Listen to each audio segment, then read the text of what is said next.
আজকে একটু ভিন্নভাবে পথের মধ্যে পথশিশুদের নিয়ে কেক কাটলাম। আজ আমার বান্ধবী শান্তার বার্থডে ছিল। তো সুমি আর আমি কেক নিয়ে আমরা পার্কের পাশেই অপেক্ষা করছিলাম, ৪ নম্বর পার্কের পাশেই। তো সবসময় ম্যাডাম আগে চলে আসে, আজকে ম্যাডাম লেটে। ও উত্তরাতেই থাকে, আমি একটু দূরে থাকি, আমার আসতে লেট হয়ে যায় মাঝে মাঝে। কিন্তু ওরা সবসময় আমার আগে চলে আসে। আজকে ম্যাডাম আধা ঘন্টা লেট করে আসছে। তো আসলে কেকটা আমরা হয়তো বাসায় কাটি বা কোনো রেস্টুরেন্টে, কিন্তু আজ আমরা পথের মধ্যে কেক কাটতেছি। তারও একটা কারণ আছে, সেটা হচ্ছে আজকে আমাদের কোচিং আছে, কোনোভাবেই কোচিং মিস করা যাবে না। আর প্রায় ১-১.৫ মাস পরেই আমাদের এক্সাম শুরু, ফাইনাল এক্সাম। তো এখন একটা ক্লাসও মিস করা যাবে না। 7:30টায় কোচিং। তো এখন যদি রেস্টুরেন্টে গিয়ে বসি তাহলে আমাদের লেট হয়ে যাবে, বা বাসায় গেলেও আসতে আসতে লেট হয়ে যাবে। যার কারণে আমরা এইভাবে পথের মধ্যেই কেক কাটলাম, বান্ধবীকে এইভাবে সারপ্রাইজ দিলাম। শান্তা তো চিন্তাও করতে পারে নাই যে এইভাবে রাস্তায় আমরা এইভাবে কেক কাটবো। তো আসলে এটাও একটা আলাদা একটা অনুভূতি, অন্যরকম একটা ভালো লাগা ছিল। এখানে অনেকগুলো পথশিশু ছিল। আমরা কেক কেটে ওদেরকে দিছি, ওরা এত আনন্দের সাথে কেকটা খাইছে, মানে ওটা দেখার মতো ছিল। আমি তো খুব বেশি একটা ধারণ করি নাই, কারণ ছোট ছোট বাচ্চা হয়, ওদের সাথে কথা কথা বলতেছিলাম।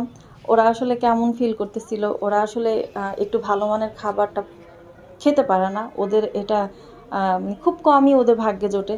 তো ওদেরকে একটু মজাদার একটু খাবার খাওয়াইতে পারছি, এই জিনিসটা খুব ভাল লাগছে। তো বাকি কেকটুকু আমরা ৩ বান্ধবী মিলে খাইছি, অল্প করেই খাইছি। খাওয়ার পর আমরা সিঙ্গারা খাইছি। সিঙ্গারাটা ঝাল ঝাল ছিল, একটু ভাল লাগছে খাইতে। সিঙ্গারা খাওয়ার পর কোল্ড ড্রিঙ্কস খাবো, তো বান্ধবী আমার ওই পারে চলে গেছে কোল্ড ড্রিঙ্কস আনতে, পাশেই দোকান আছে, চলে গেছে। তো এখন তো প্রায় সন্ধ্যার কাছাকাছি, এই যে অন্ধকার হয়ে আসছে। আমরা কোল্ড ড্রিঙ্কস খেয়ে তারপর আমরা কোচিং সেন্টারে চলে যাব। বান্ধবীর জন্য ওয়েট করতেছি। ওই পারে আসছে আমার বান্ধবী, বান্ধবীর দিকেই তাকিয়ে আছি, এই তো চলে আসছে। আসলে এগুলো আমি খুব একটা খাই না, কারণ আমার এমনিতেই ঠান্ডার একটু প্রবলেম আছে। আমার বান্ধবী ঠান্ডা ছাড়াটা নিয়ে আসছে যেন আমার প্রবলেম না হয়। তারপরেও আমি এগুলা একেবারেই কম খাই, খুব কম, একেবারেই কম। মানে বলা চলে যে আমি যখন একটু পোলাও, ভারী একটু খাবার খাই, তখন হয়তো দেখা যায় সামান্য পরিমাণ খাই, এর বেশি একটা খাই না। তো যাই হোক, আমরা ৩ বান্ধবী মিলে খুব দুষ্টামি করলাম, মজা করলাম। এগুলা খাওয়া শেষে তারপর আমরা আমাদের কোচিংয়ের কাছাকাছি চলে গেলাম।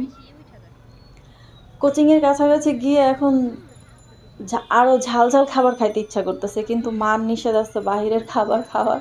বাইরের খাবার খাওয়া যাবে না। তারপরও আজকে আমরা ঝালমুড়ি নিলাম, অনেক ঝাল করে বানাইছি। ঝাল করে বানায় তারপর আমরা বান্ধবীরা মিলে ঝালমুড়ি খাইলাম। ঝালমুড়ি খাওয়া শেষ করে তারপর চলে গেলাম কোচিং সেন্টারে। সেখানে গিয়ে দেখি আমার আরও ২ বান্ধবী চলে আসছে, আমাদের বড় আপু, তারা চলে আসছে।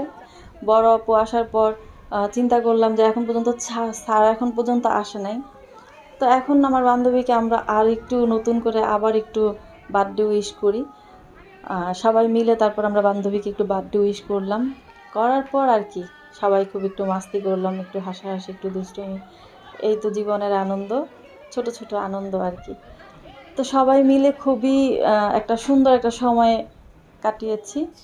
আর বান্ধবীর জন্য অনেক অনেক দোয়া, ভালোবাসা, শুভকামনা। আপনারাও সবাই আমার বান্ধবীর জন্য দোয়া করবেন, আল্লাহ যেন ওকে সবসময় ভালো রাখে, সুস্থ রাখে, শান্তিতে রাখে। এতক্ষণ আমাদের সাথে থাকার জন্য সবাইকে অনেক অনেক ধন্যবাদ। আল্লাহ হাফেজ।